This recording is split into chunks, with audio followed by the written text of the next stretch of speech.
إن الحمد لله نحمده ونستعينه ونتوكل عليه ونعوذ بالله من شرور ومن سيئات أعمالنا من يهده الله فلا مضل له ومن يضلله فلا هادي له ونشهد أن لا إله إلا الله وحده لا شريك له ونشهد أن محمدا عبده ورسوله أرسله بالهدى ودين الحق ليظهره على الدين كله ولو كره المشركون. اللهم صل على محمد وعلى آل محمد كما صليت على إبراهيم وعلى آل إبراهيم وبارك على محمد وعلى آل محمد كما باركت على إبراهيم وعلى آل إبراهيم في العالمين إنك حميد مجيد. يا أيها الناس اتقوا الله حق تقاته ولا تموتن إلا وأنتم مسلمون. قال الله تعالى في القرآن الكريم: أعوذ بالله من الشيطان الرجيم بسم الله الرحمن الرحيم فويل للمصلين الذين هم عن صلاتهم ساهون الذين هم يراءون ويمنعون الماعون.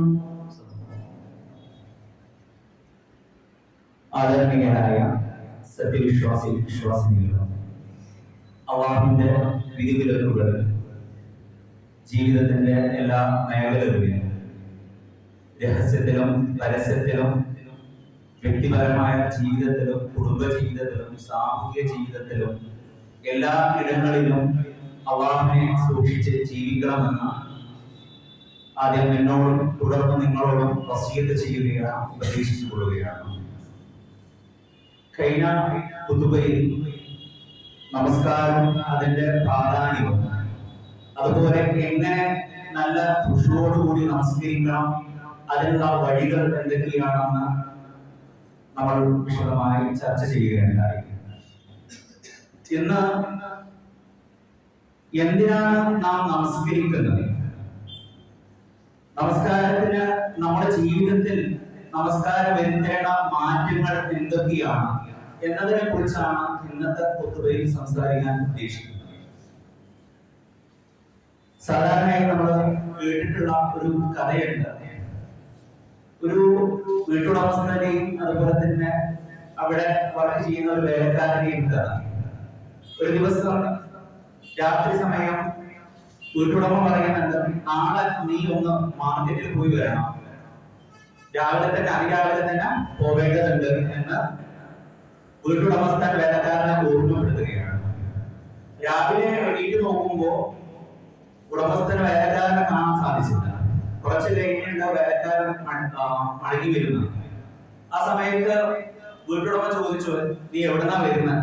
ഓ, മുതലാളിയുടെ പറഞ്ഞത് കഴിഞ്ഞ ദിവസം മാർക്കറ്റിൽ പോയി വരണം, അതിരാവിലെ പോകണം എന്ന്.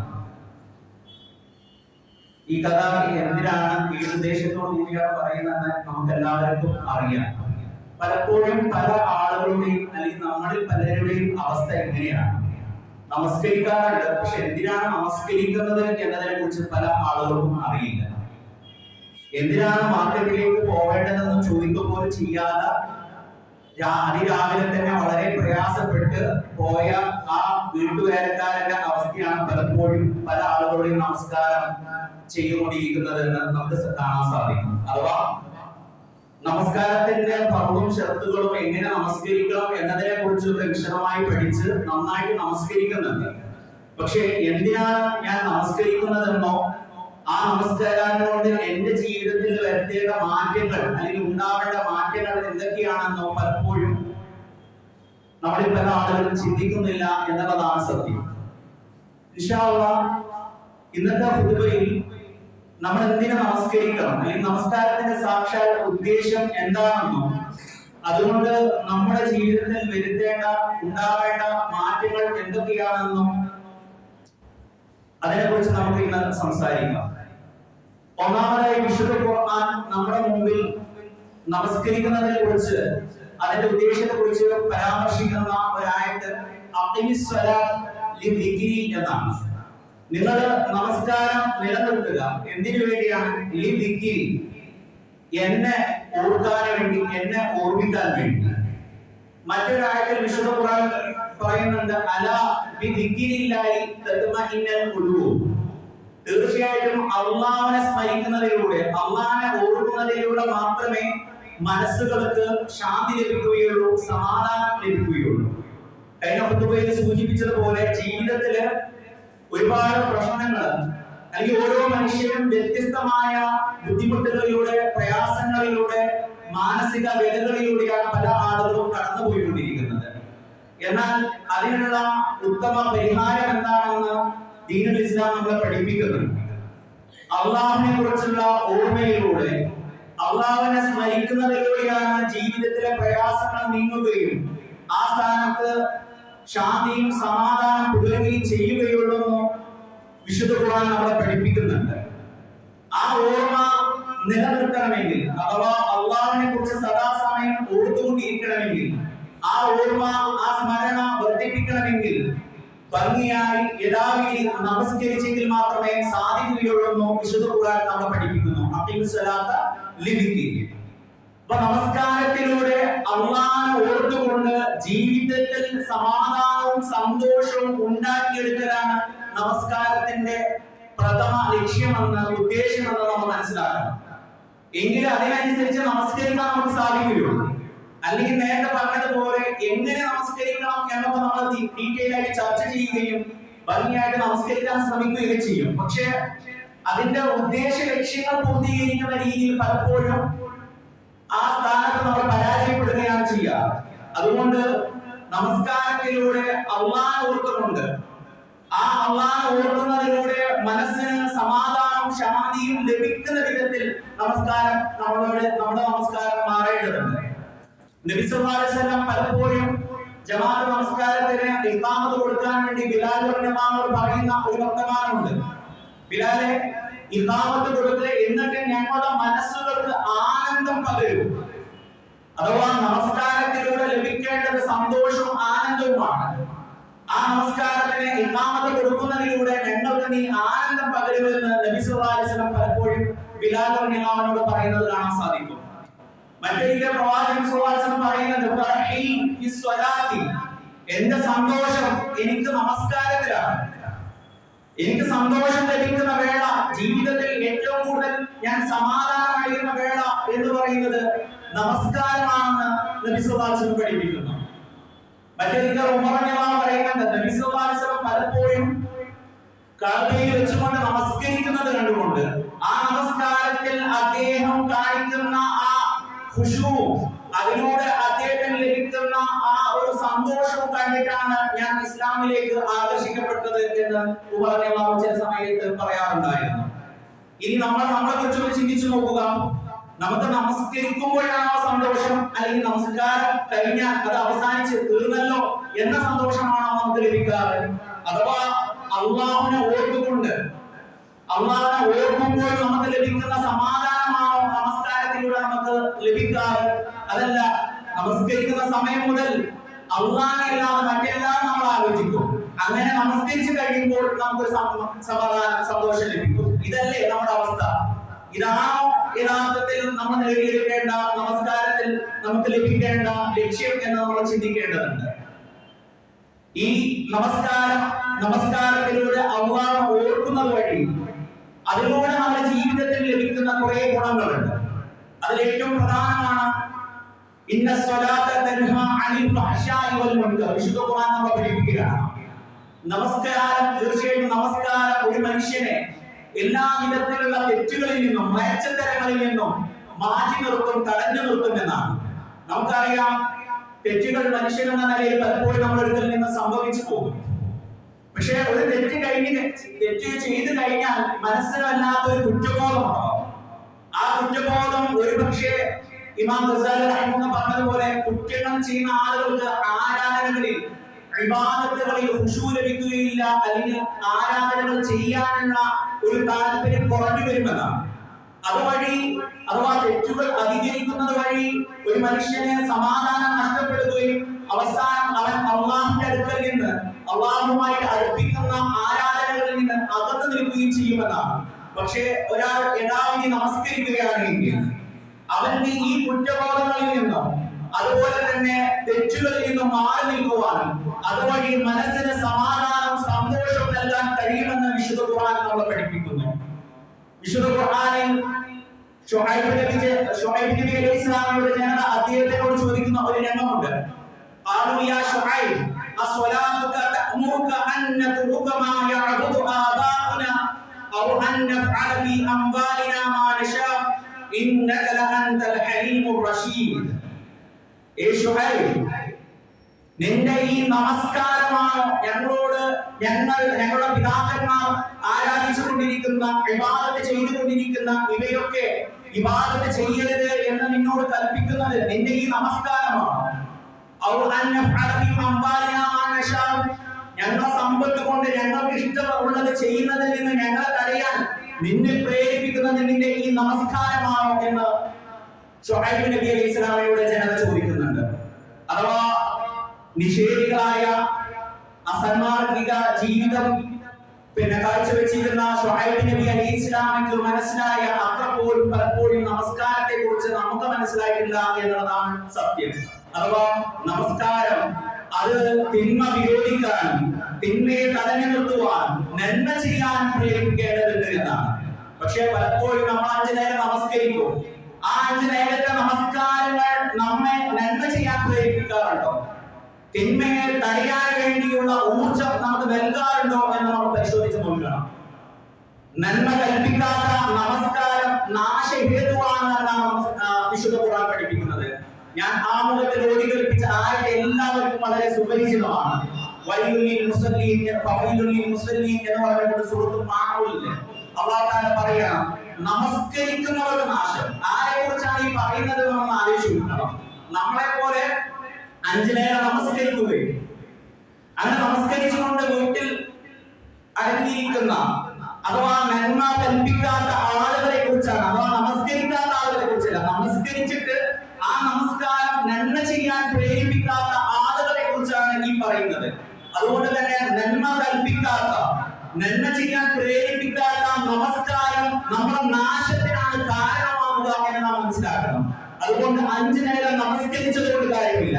ആ നമസ്കാരം കൺമുമ്പിൽ കാണുന്ന തിന്മയെ തടയുവാനും അല്ലാഹു കൽപ്പിച്ച വിശുദ്ധ ഖുർആൻ നമ്മളെ പഠിപ്പിച്ച നന്മകൾ സമൂഹത്തിൽ സ്ഥാപിക്കുവാനും ആ നന്മകൾ മറ്റുള്ളവരിലേക്ക് എത്തിച്ചു കൊടുക്കുവാനും നമ്മളെ പ്രേരിപ്പിക്കേണ്ടതുണ്ട് എന്ന് ചുരുക്കം. തിന്മയും ദുഷ്ടിന്റെയും ഒഴിവാക്കാതെ ഒരാൾക്ക് എങ്ങനെ നമസ്കരിക്കാൻ കഴിയുമെന്ന് നാം ചിന്തിക്കേണ്ടതുണ്ട്. ഒന്ന് ആലോചിച്ച് നോക്കുക. നമ്മൾ നമസ്കരിക്കുന്ന സമയത്ത് നമ്മുടെ നെഞ്ചത്താണ് നമ്മൾ കൈ വെക്കാറ്. ഈ നെഞ്ചിൽ പകയും അസൂയയും അഹങ്കാരം കുടിയിരുത്തിക്കൊണ്ട് എങ്ങനെ നല്ല രീതിയിൽ നമസ്കാരം നമുക്ക് കാഴ്ചവെക്കാൻ സാധിക്കും? അതുകൊണ്ട് നല്ല രീതിയിൽ നമസ്കരിക്കാൻ ആഗ്രഹിക്കുന്ന ഓരോ വിശ്വാസിയും തന്റെ മനസ്സിൽ നിന്ന് ആദ്യം അസൂയയും പകയും അഹങ്കാരം പോലെ ദുശ്ചിന്തകളെ നീക്കം ചെയ്യാൻ ആദ്യം തയ്യാറാവേണ്ടതുണ്ട്. അങ്ങനെ ശുദ്ധ മനസ്സോടുകൂടി നമസ്കരിക്കാൻ നിൽക്കുമ്പോഴേ ഒരാൾക്ക് ഖുശൂ ലഭിക്കുകയുള്ളൂ. നമുക്കറിയാം, നമ്മൾ ചെയ്തു കൂട്ടിയ തെറ്റുകളൊന്ന് ആലോചിച്ച് നോക്കുമ്പോൾ ഓരോ നമസ്കാരത്തിലും നിൽക്കാതെ കഴിയാനുള്ള അഥവാ അങ്ങേയറ്റം ഒരുപാട് തെറ്റുകൾ ചെയ്ത് ഒരു സ്റ്റോപ്പ് വരുത്താൻ നമസ്കാരത്തിൽ മുഴുവൻ തുടർച്ചയായിട്ട് കഴിയാനുള്ള അത്ര പാപങ്ങൾ നമ്മൾ ചെയ്തു വെക്കുന്നുണ്ട്. പക്ഷേ പലപ്പോഴും ആ നമസ്കാരത്തിൽ അല്ലാഹുവിനോട് സ്വന്തം തെറ്റുകൾ ഏറ്റുപറഞ്ഞുകൊണ്ട് ഒരു തവണ പോലും കഴിയാൻ നമുക്ക് സാധിക്കുന്നില്ല എന്നുള്ളതാണ് സത്യം. അതുകൊണ്ട് മനസ്സിൽ നിന്ന് അസൂയയും പകയും അഹങ്കാരവും മാറ്റി നിർത്തിക്കൊണ്ട് അല്ലാഹുവിന്റെ മുമ്പിൽ തെറ്റ് ചെയ്ത ഒരു അടിമ തന്റെ യജമാനന്റെ മുമ്പിൽ കുറ്റബോധത്തോടുകൂടി തല കുനിച്ച് നിൽക്കുന്നത് പോലെ ഭയഭക്തിയോടുകൂടി അല്ലാഹുവിന്റെ മുമ്പിൽ ഖുശൂഅോടുകൂടി നമസ്കരിക്കാൻ നമുക്ക് സാധിക്കേണ്ടതുണ്ട്. നമുക്ക് പ്രിയപ്പെട്ടവരോട് എത്ര നേരവും നാം സംസാരിച്ചു കൊണ്ടിരിക്കും. പക്ഷേ നമസ്കാരം അതൊന്ന് കൂടിപ്പോയാൽ നമുക്ക് വലിയ ബുദ്ധിമുട്ടാണ്. പലപ്പോഴും നമസ്കാരത്തിന്റെ ആ ആധിക്യം നീളം ദൈർഘ്യം കുറക്കാൻ വേണ്ടി ഇമാം റുക്കൂലേക്ക് പോകുമ്പോൾ ജമാഅത്തിൽ പങ്കെടുക്കുവാനും അങ്ങനെ മാക്സിമം ഇമാമിന്റെ കൂടെ ആ ദൈർഘ്യം കുറക്കാൻ വേണ്ടി ഏറ്റവും അവസാനത്തിൽ ജമാഅത്തിൽ പങ്കെടുക്കുവാനും ഒക്കെയാണ് പലപ്പോഴും പല ആളുകളും താല്പര്യപ്പെടാറ്. എന്തുകൊണ്ടാണ്? താൻ ആരുടെ മുമ്പിലാണ് ആരോടാണ് സംസാരിച്ചു കൊണ്ടിരിക്കുന്നത് എന്ന് ബോധ്യമില്ലാത്തത് കൊണ്ടാണ്. താൻ ആർക്ക് വേണ്ടിയാണ് നമസ്കരിക്കുന്നത് ആ പടച്ചവനോട് സ്നേഹമില്ലാത്തത് കൊണ്ടാണെന്ന് നമുക്ക് കാണാൻ സാധിക്കും. നമസ്കരിക്കുന്നത് രണ്ടാമതായി നാം നമസ്കരിക്കുന്നത് പടച്ചവനോടുള്ള ശുക്ർ കാണിക്കാനാണ് എന്ന് നാം മനസ്സിലാക്കേണ്ടതുണ്ട്. ഈ ശുക്റും നേരത്തെ പറഞ്ഞ സ്മരണയും അല്ലാഹുവിനെ ഓർക്കുന്നതും തമ്മിൽ നല്ല ബന്ധമുണ്ട്. വിശുദ്ധ ഖുർആൻ സൂറത്തുൽ ബഖറയിൽ 152-ാമത്തെ ആയത്തിൽ ഉദ്ധരിക്കുന്നുണ്ട്, ഫദ്കുറൂനി അദ്കുറുക്കും വഷ്കുറൂനി വലാ തക്ഫുറൂൻ. നിങ്ങൾ എന്നെ ഓർക്കുക, അദ്കുറുക്കും എങ്കിൽ ഞാൻ നിങ്ങളെയും ഓർക്കും. വഷ്കുറൂനി നിങ്ങൾ എന്നോട് നന്ദി കാണിക്കണം. വലാ തക്ഫുറൂൻ നിങ്ങൾ ഒരിക്കലും എന്നോട് നന്ദികേട് കാണിക്കരുത്. അപ്പൊ പടച്ചവനെ ഓർക്കുന്ന ഒരാൾക്ക് നന്ദി കാണിക്കാൻ സാധിക്കുകയുള്ളൂ. കാരണം പടച്ചവനോടുള്ള നന്ദി എന്ന് പറഞ്ഞാൽ അത് അല്ലാഹുവിനെ ഓർത്തുകൊണ്ട് അല്ലാഹു പറഞ്ഞതുപോലെ ജീവിക്കുക എന്നതാണ്. അതുപോലെ തന്നെ പടച്ചവനോട് നന്ദി കാണിക്കണമെങ്കിൽ അല്ലാഹു തന്ന അനുഗ്രഹങ്ങളെ തിരിച്ചറിയാൻ നമുക്ക് സാധിക്കേണ്ടതുണ്ട്. ഉമർ റളിയല്ലാഹു അദ്ദേഹം ഒരു രാത്രി പോലും തഹജ്ജുദ് നമസ്കാരം ഒഴിവാക്കാറില്ല. അതിനെക്കുറിച്ച് അദ്ദേഹത്തിനോട് ചോദിച്ചപ്പോൾ അദ്ദേഹത്തിന്റെ മറുപടി ഇങ്ങനെയായിരുന്നു, രാത്രി ഒരു പ്രത്യേക സമയം എത്തിയാൽ പിന്നെ ഞാൻ ഉണരും. തഹജ്ജുദ് എന്റെ ശീലമാണ്. ഒരു നിമിഷം പോലും ഉറങ്ങാതെ നമസ്കരിച്ചു കൊണ്ടിരുന്നാൽ പോലും തീരാതത്ര നന്ദിയും കടപ്പാടുമുണ്ട് എനിക്ക് എന്റെ നാഥനോട്. ഒരു നിമിഷം പോലും ഉറങ്ങാതെ നമസ്കരിച്ചു കൊണ്ടിരുന്നാൽ പോലും തീരാതത്ര നന്ദിയും കടപ്പാടുമുണ്ട് എനിക്ക് എന്റെ റബ്ബിനോട്. അപ്പൊ നാം നമസ്കരിക്കുന്നത് അല്ലാഹുവോടുള്ള നന്ദി കാണിക്കാനായിരിക്കണം. നബി സല്ലല്ലാഹു അലൈഹി വസല്ലം കാലിൽ നീര് കെട്ടുമാർ നമസ്കരിച്ചപ്പോ ആയിഷ റളിയല്ലാഹു ചോദിക്കുന്നുണ്ട്, താങ്കൾക്ക് ഇനി വരാനിരിക്കുന്നതും ചെയ്തതുമായിട്ടുള്ള എല്ലാ പാപങ്ങളും പടച്ച തമ്പുരാൻ പുറത്തു തന്നിട്ടുണ്ട്, പിന്നീട് എന്തിന് ഇത്രയധികം കഷ്ടപ്പെട്ടുകൊണ്ട് നമസ്കരിക്കണം എന്ന് ചോദിക്കുമ്പോൾ റസൂൽ സല്ലല്ലാഹു അലൈഹി വസല്ലം അതിന് നൽകുന്ന മറുപടി അഫലാ ഉഹിബ്ബു അൻ അകൂന അബ്ദൻ ശകൂറ എന്നതാണ്. ഞാനൊരു നന്ദിയുള്ള അടിമയാകാൻ ഇഷ്ടപ്പെടേണ്ടതില്ലേ? പ്രവാചകൻ സല്ലല്ലാഹു അലൈഹി വസല്ലം അതുപോലുള്ള സഹാബികളും എന്തിനായിരുന്നു ഇത്രയധികം 5 നേരത്തെ ഫർള് നമസ്കാരങ്ങൾക്ക് അപ്പുറം വിത്ർ നമസ്കാരങ്ങളും അതുപോലെ തഹജ്ജുദ് നമസ്കാരങ്ങളും റവാത്തിബ് സുന്നത്തുകളൊക്കെ അധികരിപ്പിച്ചത് എന്ന് ചോദിച്ചാൽ പടച്ചവനോട് തീരാത്തത്ര നന്ദി അവർക്കുണ്ടായിരുന്നു. ആ ബോധം അവരുടെ മനസ്സിൽ എപ്പോഴും ഉണ്ടായിരുന്നു. അതുകൊണ്ട് തന്നെ നമസ്കരിച്ചാൽ അവർക്ക് മതിയാവാറില്ല. അതുകൊണ്ടാണ് പ്രവാചകൻ സല്ലല്ലാഹു അലൈഹി വസല്ലം എനിക്ക് നമസ്കരിക്കുമ്പോഴാണ് എന്റെ മനസ്സിന് സന്തോഷം ലഭിക്കാറ് എന്ന് പറഞ്ഞത്. നമുക്ക് പടച്ചവനോട് അങ്ങേയറ്റത്തെ സ്നേഹവും ആ പടച്ചവൻ എന്ന അനുഗ്രഹങ്ങളെ കുറിച്ചുള്ള ബോധവും നമുക്കുണ്ട് എങ്കിൽ നമുക്കും ഇതുപോലെ നന്ദിയുള്ള അടിമകളാവാൻ സാധിക്കും എന്നുള്ളതാണ്. പടച്ചവന്റെ സ്നേഹവും പടച്ചവൻ തന്ന അനുഗ്രഹങ്ങളെ കുറിച്ചുള്ള തിരിച്ചറിവും ഉണ്ടാകുമ്പോഴാണ് ഒരു മനുഷ്യൻ നന്ദിയുള്ള അടിമയാവുന്നത്. ഒരുപാട് ദുരിതങ്ങളിലൂടെ മുന്നോട്ട് പോകുമ്പോഴും അയ്യൂബ് നബി അലൈഹിസ്സലാം പ്രാർത്ഥിക്കുന്നത് നമുക്കറിയാം. പടച്ചവനെ, എനിക്ക് ഒരുപാട് ദുരിതങ്ങൾ, ഒരുപാട് പ്രയാസം, എനിക്ക് ഒരുപാട് ബുദ്ധിമുട്ട് ബാധിച്ചിട്ടുണ്ട്, എന്നെ വലിയ പ്രയാസം ബാധിച്ചിട്ടുണ്ട്. പക്ഷേ നീ കാരുണ്യവാൻ തന്നെയാണല്ലോ എന്ന് വാഴ്ത്തിയ അയ്യൂബ് നബി അലൈഹിസ്സലാമിന്റെ സ്നേഹം നമുക്കും പടച്ചവനോട് ഉണ്ടാവേണ്ടതുണ്ട്.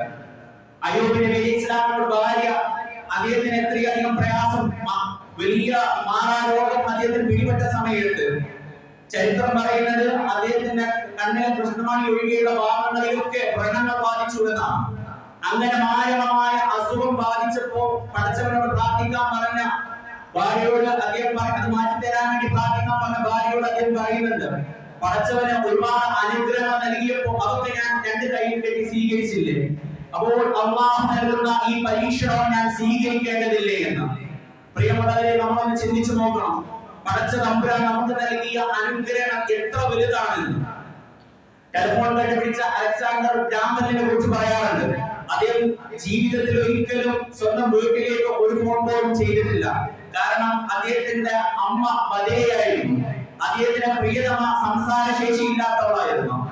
അഥവാ വലിയ അനുഗ്രഹങ്ങൾ അനുഭവിച്ചു, അല്ലെങ്കിൽ അനുഗ്രഹങ്ങൾക്ക് മുഴുവൻ ഭൂലോകത്തുള്ള മനുഷ്യർക്ക് മുഴുവൻ അനുഗ്രഹമായിക്കൊണ്ട് കണ്ടുപിടിച്ച ടെലിഫോൺ, നമ്മൾക്ക് ഉപയോഗിച്ചുകൊണ്ടിരിക്കുന്ന മൊബൈലിന്റെ പഴയ വേർഷൻ, അത് കണ്ടുപിടിച്ച അലക്സാണ്ടർ ഗ്രാം ബെൽ അദ്ദേഹത്തിന്റെ ജീവിതത്തിലെ അനുഭവങ്ങളാണ് അല്ലെങ്കിൽ അവസ്ഥയാണ് ഈ ഒരു കോട്ടിങ്ങിലൂടെ നമ്മൾ മനസ്സിലാക്കേണ്ടത്.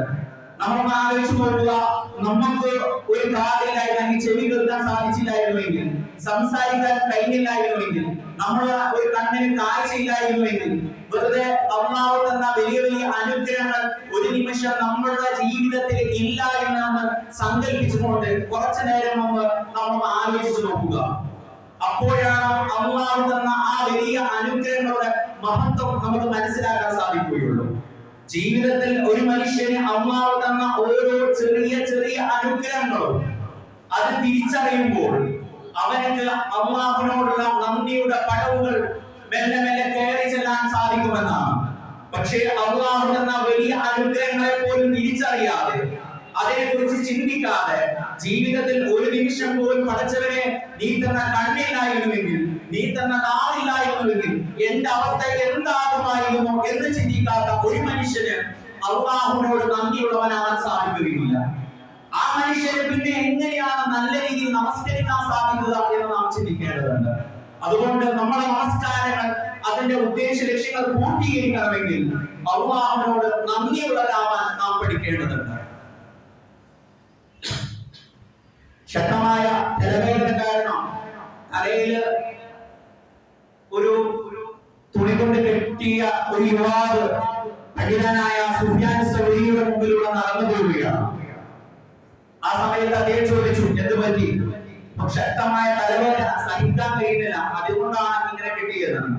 ഉടനെ സുഫിയാൻ സൗരി അദ്ദേഹത്തോട് ചോദിക്കും, താങ്കൾക്ക് എത്ര വയസ്സായി? ആ യുവാവ് പറയും 30.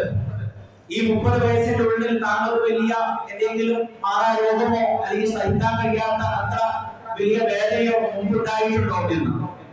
ആ സമയത്ത് ആ യുവാവ് പറയും, ഇല്ല. എങ്കിൽ 30 വർഷത്തെ സുഖകരമായ ജീവിതം അള്ളാഹു താങ്കൾക്ക് തന്നു. രോഗങ്ങളും അപകടങ്ങളും ഇല്ലാതാക്കിയതിന് എപ്പോഴെങ്കിലും താങ്കൾ അള്ളാഹുവിനോട് നന്ദി പ്രകടിപ്പിച്ചിട്ടുണ്ടോ എന്നാണ്. സുഫിയാൻ സൗരിയുടെ ആ വാക്കുകൾ നമ്മളിലെ ഓരോരുത്തരോടുമാണെന്ന് നാം മനസ്സിലാക്കേണ്ടതുണ്ട്. ജീവിതത്തിൽ ചെറിയ ചെറിയ രോഗങ്ങളൊക്കെ നമ്മളെ പിടികൂടാറുണ്ട്. ശക്തമായ തലവേദന പിടികൂടപ്പെട്ടാൽ പലപ്പോഴും നമുക്ക് സഹിക്കാൻ കഴിയാറില്ല. അതുപോലെ തന്നെ മാരകമായ മറ്റുള്ള രോഗങ്ങൾ നമ്മുടെ പ്രിയപ്പെട്ടവരിലോ അല്ലെങ്കിൽ നമ്മൾ അറിയുന്ന ആളുകൾക്കോ വരുമ്പോൾ നമ്മൾ അവരുടെ അവസ്ഥയിൽ പരിതപിക്കാറുണ്ട്. പക്ഷെ ആ നിമിഷം നമ്മൾ ചിന്തിക്കാറുണ്ടോ, ഞാനായിരുന്നു ആ സ്ഥാനത്തെങ്കിൽ, പടച്ചവൻ ഇത്രയും ജീവിതകാലത്തെ ഇത്രയും പ്രായം എനിക്ക് കഴിഞ്ഞു, പക്ഷെ ഇതുവരെ മാരകമായ ഒരു രോഗം പോലും പടച്ചവൻ എനിക്ക് തന്നിട്ടില്ല, അതിന് ഞാൻ എന്റെ റബ്ബിനെ സ്തുതിക്കേണ്ടതില്ലേ എന്ന് നമ്മൾ ചിന്തിക്കേണ്ടതുണ്ട്. ഇങ്ങനെ ഒരു മനുഷ്യൻ എത്രത്തോളം അള്ളാഹു തന്ന അനുഗ്രഹങ്ങൾ തിരിച്ചറിയുകയും അള്ളാഹുവിനോട് നന്ദിയുള്ളവനാവുകയും ചെയ്യുന്നു, അത്രത്തോളം നമ്മുടെ നമസ്കാരങ്ങൾ ഭംഗിയുള്ളതാവുമെന്ന് നാം മനസ്സിലാക്കുക. ആ നമസ്കാരങ്ങൾ നമ്മുടെ തെറ്റുകളിൽ നിന്ന് മാറ്റി നിർത്തും. ആ നമസ്കാരങ്ങൾ നന്മ കൽപ്പിക്കാൻ നമ്മളെ പ്രേരിപ്പിച്ചുകൊണ്ടിരിക്കും എന്ന് നമ്മൾ മനസ്സിലാക്കുക. അവസാനമായി നമസ്കാരത്തിന്റെ ഉദ്ദേശ ലക്ഷ്യങ്ങളിൽ നാം മനസ്സിലാക്കേണ്ടത്, ഈ നമസ്കാരം ഇസ്ലാം എന്താണ് നമ്മെ പഠിപ്പിക്കുന്നത്, അഥവാ അള്ളാഹുവിനുള്ള സമ്പൂർണ്ണ സമർപ്പണമാണ് നമസ്കാരം എന്ന് നാം തിരിച്ചറിയേണ്ടതുണ്ട്. 5 നേരം ഏത് തിരക്കുകളിലായാലും ആ തിരക്കുകളിൽ അള്ളാഹുവിന്റെ വിളിക്ക് ഉത്തരം നൽകിക്കൊണ്ട് അള്ളാഹുവിന് മുമ്പിൽ നാം നമ്മളെ തലവെട്ടുന്നുണ്ടെങ്കിൽ, സുജൂദ് ചെയ്യുന്നുണ്ടെങ്കിൽ, അത് പൂർണ്ണമായും ഞാൻ എന്റെ റബ്ബിനെ എന്നെ സമർപ്പിക്കാൻ തയ്യാറാണ് എന്നതിന്റെ പ്രതീകമാണെന്ന് നാം മനസ്സിലാക്കേണ്ടതുണ്ട്. മുഹമ്മദ് അസദ് അദ്ദേഹത്തിന്റെ മക്കയിലേക്കുള്ള പാത ദ റോഡ് ടു മക്ക എന്ന പുസ്തകത്തിൽ ഒരു സാധാരണ അദ്ദേഹം ഇസ്ലാം സ്വീകരിക്കുന്നതിന് മുമ്പ് നമസ്കാരത്തെ കുറിച്ച് ഒരു സാധാരണ ഒരു അറാബിയിൽ നിന്ന് അദ്ദേഹം മനസ്സിലാക്കിയ നമസ്കാരത്തിന്റെ രഹസ്യത്തെ കുറിച്ച് അതിൽ പ്രതിപാദിക്കുന്നുണ്ട്. ആ സാധാരണക്കാരനായ അറാബിയോട് അദ്ദേഹം ചോദിക്കുന്നുണ്ട്, നമസ്കാരം അസ്വല എന്ന് പറഞ്ഞാൽ പ്രാർത്ഥനയാണല്ലോ, അപ്പൊ സ്വന്തം റബ്ബിനോട് പ്രാർത്ഥിക്കുമ്പോ മനസ്സറിഞ്ഞ് മനസ്സുകൊണ്ട് ഏറിയാൽ കയ്യൊന്നും ഇങ്ങനെ പിടിച്ചുകൊണ്ട് പ്രാർത്ഥിച്ചാൽ പോലെ പിന്നെ എന്തിനാണ് ഈ റുക്കൂകളും ഈ സുജൂദുകളും എന്തിനാണ് നമസ്കാരത്തിൽ എന്ന് ചോദിക്കുമ്പോ ആ സാധാരണക്കാരനായ അറബി അതിന് നൽകുന്ന മറുപടിയുണ്ട്. ഈ നമസ്കാരം കേവലം ഒരു പ്രാർത്ഥനയാണ്. ഞാൻ എന്നെ പൂർണ്ണമായും അല്ലാഹുവിന് സമർപ്പിക്കാൻ തയ്യാറാണ് എന്നതിന്റെ പ്രതീകമാണ്. ഞാൻ എന്നത് എന്റെ ശരീരവും എന്റെ മനസ്സും എന്റെ ആത്മാവും കൂടി ചേർന്നതാണ്.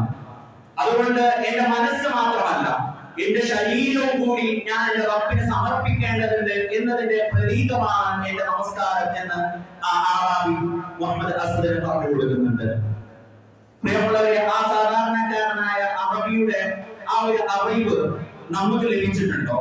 നമ്മുടെ നമസ്കാരത്തെ നമ്മൾ എങ്ങനെയാണ് വിലയിരുത്തുന്നത്? അതൊരു ചടങ്ങായിക്കൊണ്ട് മറ്റുള്ള എല്ലാ ചടങ്ങുകളെ പോലെ അല്ലെങ്കിൽ ഇബാദത്തുകളെ പോലെ കേവലമായി നമ്മുടെ ശരീരം കൊണ്ട് എന്തൊക്കെയോ കാട്ടിക്കൂട്ടുന്നു എന്നതിനപ്പുറം അതിന്റെ ആത്മാവ് നമ്മൾ തിരിച്ചറിഞ്ഞിട്ടുണ്ടോ? എന്റെ റബ്ബിന് ഞാൻ എന്നെ പൂർണ്ണമായി സമർപ്പിക്കലാണ് നമസ്കാരത്തിലൂടെ ഞാൻ ചെയ്യുന്നത്. എന്റെ മനസ്സ് മാത്രമല്ല, എന്റെ ആത്മാവ് മാത്രമല്ല, എന്റെ ശരീരവും എന്റെ റബ്ബിനുള്ളതാണ്. ഇങ്ങനെ നമസ്കാരത്തെ മനസ്സിലാക്കുകയും ആ ഒരു ചിന്തയോടുകൂടി ഞാൻ എന്നെ തന്നെ പൂർണ്ണമായി അല്ലാഹുവിന് സമർപ്പിക്കാൻ തയ്യാറാണ് എന്ന ചിന്തയോടുകൂടി 5 നേരം നമസ്കരിക്കുന്ന ഒരാളുടെ ജീവിതത്തിൽ മുഴുവൻ ആ നമസ്കാരങ്ങൾ മാറ്റം വരുത്തുമെന്നാണ്. ആ മനുഷ്യൻ വാക്ക് പറഞ്ഞാൽ പിന്നെ തെറ്റിക്കില്ല. ആ മനുഷ്യൻ സമയം അത് കൃത്യമായി പാലിക്കും. ആ മനുഷ്യൻ സ്വന്തം ജീവിതത്തിൽ മറ്റെന്തിനേക്കാൾ വലുതായിക്കൊണ്ട് നമസ്കാരത്തെ കാണും. കാരണം എന്റെ റബ്ബിനുള്ളതാണ് എന്റെ ജീവിതമെന്ന് അയാൾ തിരിച്ചറിയുമെന്നാണ്. അബൂ തൽഹ റളിയല്ലാഹുവിനെ കുറിച്ച് പല സമയത്ത് നമ്മൾ കേട്ടിട്ടുണ്ടാവും. അദ്ദേഹം വിശുദ്ധ ഖുർആനിലെ എന്ന ആയത്തിന്റെ വളരെ പ്രധാനപ്പെട്ട തോട്ടം അള്ളാഹുവിന്റെ മാർഗ്ഗത്തിൽ സമർപ്പിക്കാൻ വേണ്ടി പ്രവാചകൻ സ്വല്ലല്ലാഹു അലൈഹി വസല്ലം എടുത്തു വന്ന സംഭവമൊക്കെ. അദ്ദേഹത്തിന്റെ അവസാന കാലത്ത് നടന്ന മറ്റൊരു സംഭവം കൂടെ നമ്മൾ ഈ ഒരു നമസ്കാരം എന്ന് പറയുന്നത് നമ്മുടെ ജീവിതം മുഴുവൻ അള്ളാഹുവിന് സമർപ്പിക്കാൻ നമ്മളെ പ്രേരിപ്പിക്കുന്ന അല്ലെങ്കിൽ പ്രാപ്തരാകുന്ന ഒരു ആരാധന കർമ്മമാണ് എന്ന് പഠിക്കുമ്പോൾ അദ്ദേഹത്തിന്റെ ജീവിതത്തിലെ അവസാന കാലത്ത് നടന്ന സംഭവം നമ്മൾ ഓർക്കേണ്ടതുണ്ട്. സൂറത്തുൽ തൗബയിലെ സമര സന്നദ്ധരായിക്കൊണ്ട് നിങ്ങൾ പുറപ്പെടുകയും ഭാരം കുറഞ്ഞവരോ കൂടിയവരോ നിങ്ങളുടെ ധനം കൊണ്ടും ദേഹം കൊണ്ടും ദൈവമാർഗത്തിൽ നിങ്ങൾ സമരം ചെയ്യുകയും എന്ന സൂറത്തുൽ തൗബയിലെ ആയത്ത് അദ്ദേഹം പാരായണം ചെയ്തപ്പോൾ അദ്ദേഹം മക്കളോട് പറയുന്നുണ്ട്, നിങ്ങൾ എന്നെയും അള്ളാഹുവിന്റെ മാർഗ്ഗത്തിൽ പടവെട്ടാൻ വേണ്ടി പാതയെ ഒരുക്കി എന്നെ തയ്യാറാക്കും. ആ സമയത്ത് മക്കൾ പറയുന്നുണ്ട്, എന്തിനാ താങ്കൾക്ക് ഇപ്പൊ പ്രായമായില്ലേ, താങ്കൾക്ക് പണ്ടത്തെ പോലുള്ള ആരോഗ്യം ഇപ്പോൾ ഇല്ലല്ലോ, താങ്കൾ റസൂൽ സ്വല്ലല്ലാഹു അലൈഹി വസല്ലമയുടെ കൂടെയും അബൂബക്കർ റളിയല്ലാഹു കൂടെയും ഉമർ റളിയല്ലാഹു കൂടെയും ഒക്കെ യുദ്ധം ചെയ്തിട്ടുണ്ടല്ലോ, ഇനി താങ്കൾ വിശ്രമിക്കൂ, ഞങ്ങൾ പോയി യുദ്ധം ചെയ്യാം എന്ന് പറയുമ്പോൾ അദ്ദേഹം മറുപടി പറയുന്നത്, അങ്ങനെയല്ല, അള്ളാഹു ഒരാൾക്കും ഒഴി കഴിവ് നൽകിയിട്ടില്ല. അയാൾ യുവാവായാലും ശരി മധ്യവയസ്കനായാലും ശരി അള്ളാഹു ഒരാൾക്കും ഒഴി കഴിവ് നൽകിയിട്ടില്ല. അതുകൊണ്ട് എനിക്ക് എന്റെ പാതയെ ഒരുക്കി തരൂ എന്ന് അബൂ തൽഹ റളിയല്ലാഹു മക്കളോട് പറയുകയാണ്. അങ്ങനെ അദ്ദേഹം അന്നത്തെ മുസ്ലിം സൈന്യത്തിൻ്റെ കൂടെ യുദ്ധത്തിന് പുറപ്പെടുകയും അന്നുണ്ടായിരുന്ന നാവിക പടയിൽ അദ്ദേഹം അണിചേരുകയും ചെയ്യുകയാണ്. അങ്ങനെ കടലിൽ വെച്ചുകൊണ്ട് തന്നെ അദ്ദേഹം ആ യുദ്ധത്തിൽ മരണപ്പെടുകയും പിന്നീട് അദ്ദേഹത്തിന്റെ കബറടക്കാൻ മയ്യത്ത് മറമാറാൻ 7 ദിവസം വരെ കാത്തിരിക്കേണ്ടി വന്നു എന്ന് നമുക്ക് ചരിത്രത്തിൽ കാണാൻ സാധിക്കും. പ്രിയമുള്ളവരെ, നമസ്കാരം നമ്മളെ പഠിപ്പിക്കുന്നത് ഈ ഒരു സാക്രിഫൈസ് സമർപ്പണമല്ലേ. മരിക്കാൻ കടക്കുന്ന സമയത്ത് പോലും നമസ്കാരം ഒഴിവാക്കരുത് എന്ന് ഇസ്ലാം പഠിപ്പിക്കാനുള്ള കാരണം ഏത് അവസ്ഥയിലും ഏത് സാഹചര്യത്തിലും അത് യുവാവായിരുന്നാലും പ്രായമായിരുന്നാലും അതുപോലെ രോഗിയായിരുന്നാലും ബുദ്ധിയുണ്ടോ ഓർമ്മയുണ്ടോ ഒരു മനുഷ്യൻ നമസ്കരിച്ചിരിക്കണം എന്നാണ് ഇസ്ലാം പഠിപ്പിക്കുന്നത്. ഇതുപോലെ തന്നെയാണ് എന്റെ ജീവിതം. എനിക്ക് ബുദ്ധിയുള്ളിടത്തോളം കാലം, എനിക്ക് ഓർമ്മയുള്ളിടത്തോളം കാലം എന്റെ ജീവിതത്തിലെ എല്ലാം എന്റെ റബ്ബിനുള്ളതാണ് എന്ന് നമ്മൾ ജീവിതത്തിൽ കാണിക്കേണ്ടത്. അതാണ് അബൂ തൽഹ റളിയല്ലാഹു അദ്ദേഹത്തിന്റെ ജീവിതത്തിലൂടെ നമുക്ക് കാണിച്ചു തന്നത്. സഈദ് ഇബ്നു മുസയ്യിബ് റളിയല്ലാഹു അദ്ദേഹത്തെ കുറിച്ച് നമുക്ക് പഠിക്കുമ്പോൾ കാണാൻ സാധിക്കും. അദ്ദേഹം യുദ്ധത്തിന് പുറപ്പെടാൻ ഒരുങ്ങുകയാണ്. അദ്ദേഹത്തിന് ഒരു കണ്ണിന് കാഴ്ചയില്ലായിരുന്നു. ആ സമയത്ത് കൂട്ടുകാർ അദ്ദേഹത്തെ തടയുന്നുണ്ട്, താങ്കൾക്ക് യുദ്ധത്തിന് ഇളവുണ്ടല്ലോ, പിന്നെ എന്തിനാണ് താങ്കൾ എന്നെ പുറപ്പെടുന്നത്? താങ്കളെ കൊണ്ട് യുദ്ധം ചെയ്യാൻ സാധിക്കുകയില്ലല്ലോ, താങ്കൾക്ക് ഇളവുണ്ട്, താങ്കൾ രോഗിയാണ്, അതുകൊണ്ട് ദയവ് ചെയ്ത് നിങ്ങൾ യുദ്ധത്തിൽ പുറപ്പെടരുത് എന്ന് പറയുമ്പോൾ അദ്ദേഹം നൽകുന്ന മറുപടി, ഇല്ല, എനിക്ക് ഇളവില്ല. കാരണം അല്ലാഹു തആല ഒരു ഇളവ് ഒരു കഴിവും യുവാവായാലും രോഗിയായാലും നൽകിയിട്ടില്ല. അതുകൊണ്ട് എനിക്ക് പുറപ്പെടണം.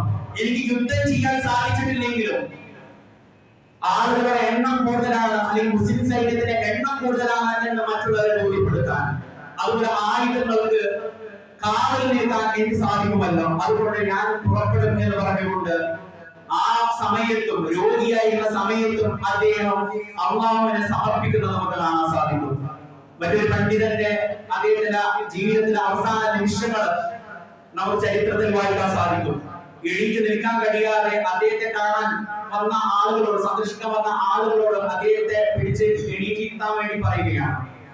അങ്ങനെ രണ്ടുപേര് അദ്ദേഹത്തെ എണീറ്റിരുത്തുന്നു. ഈ സമയത്താണ് അടുത്ത പള്ളിയിൽ നിന്ന് ബാങ്ക് കൊടുക്കുന്ന ശബ്ദം അദ്ദേഹം കേൾക്കുന്നത്. അദ്ദേഹം പറഞ്ഞു, എനിക്ക് പള്ളിയിൽ പോകണം, എന്റെ നാഥൻ എന്നെ വിളിക്കുന്നുണ്ട്, എനിക്ക് പള്ളിയിൽ പോകണം എന്ന് പറഞ്ഞപ്പോൾ അദ്ദേഹത്തിന്റെ കൂട്ടുകാർ ചോദിക്കുന്നത്, താങ്കൾക്ക് എണീക്കാൻ പോലും സാധിക്കാതെ ഞങ്ങൾ എണീപ്പിച്ച് ഇരിക്കുന്നത് കൊണ്ടാണ് താങ്കൾക്ക് ഇരിക്കാൻ സാധിക്കുന്നത്, ഈ അവസ്ഥയിലും പള്ളിയിൽ പോകണമെന്നാണോ നിങ്ങൾ വാശി പിടിക്കുന്നത് എന്ന് ചോദിക്കുമ്പോൾ അദ്ദേഹം നൽകുന്ന മറുപടി, എന്റെ റബ്ബ് വിളിച്ചിട്ട് ഞാൻ എങ്ങനെ ഉത്തരം നൽകാതിരിക്കുമെന്നാണ്. എന്റെ റബ്ബ് വിളിച്ചിട്ട് ഞാൻ എങ്ങനെ ഉത്തരം നൽകാതിരിക്കുമെന്നാണ് ആ പണ്ഡിതൻ പറയുന്നത്. പ്രിയമുള്ളവരെ, ഈ സമർപ്പണമാണ് നമസ്കാരം നമ്മെ പഠിപ്പിക്കുന്നത്. അള്ളാഹുവിനുള്ള നന്ദിയാവണം നമ്മുടെ നമസ്കാരം. അള്ളാഹുവിനെ ഒരുക്കാൻ വേണ്ടിയായിരിക്കണം നമ്മുടെ നമസ്കാരം. ഞാൻ എന്റെ ജീവിതം മുഴുവൻ ഏത് സാഹചര്യത്തിലും എന്റെ റബ്ബിനെ സമർപ്പിക്കാൻ തയ്യാറാണ് എന്ന പ്രഖ്യാപനമാണ് നമ്മുടെ നമസ്കാരം. ആ രീതിയിൽ നന്നായി നമസ്കരിക്കാൻ അല്ലാഹു തആല നമ്മളെ അനുഗ്രഹിക്കുമാറാകട്ടെ. അഖൂലു ഖൗലി ഹാദാ അസ്തഗ്ഫിറുല്ലാഹ ലി വ ലക്കും.